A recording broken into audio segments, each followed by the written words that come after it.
దేశం ముందుకు పోవాలి మునుముందుకు పోవాలని చాలా మంది ఆరాట పడుతుంటే కొంతమంది చిల్లర బుద్ధున్నలు చేయబట్టి అది జరిగే పనేగా అదనిపిస్తుంది. మరి లేకపోతే ఏంది, రోడ్డు మీద ఎలక్ట్రిక్ కార్లకు బండ్లకు బస్సులకు ఛార్జింగ్ పెట్టే ఈవీ ఛార్జింగ్ పాయింట్ల వైర్లు మిషన్లు ఛార్జర్లను ప్లగ్గులు కట్ చేసుకొని పోయినరు.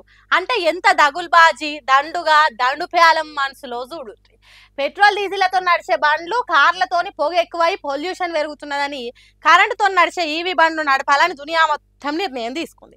అందుకే హైదరాబాద్లో ఉన్న జిహెచ్ఎంసీ డిపార్ట్మెంట్ వాళ్ళు పట్నంలో ఛార్జింగ్ సెంటర్లను పెట్టించింది.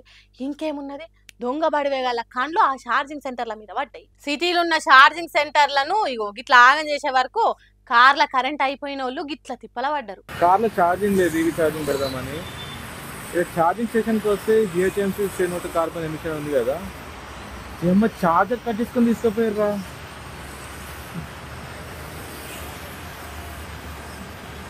అరే మీ అమ్మ ఇప్పుడు ఛార్జింగ్ స్టేషన్లో ఛార్జింగ్ లేదురా, ఛార్జర్ కట్ చేసుకొని తీసుకుపోయారు. వైర్లు మిషన్లు ఛార్జింగ్ సాకెట్లు కత్తిరించుకొని కథం పట్టించిండ్రు.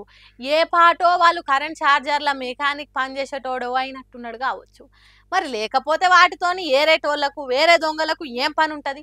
ఇక గిట్లా చేసినాక ఆ దేశం ముంగటికి ఎందుకో చెప్పుండ్రి, అభివృద్ధిలో అమెరికా దేశాన్ని దాటిపోతుంది, అన్ని దేశాలని తలదన్ని పోతుంది.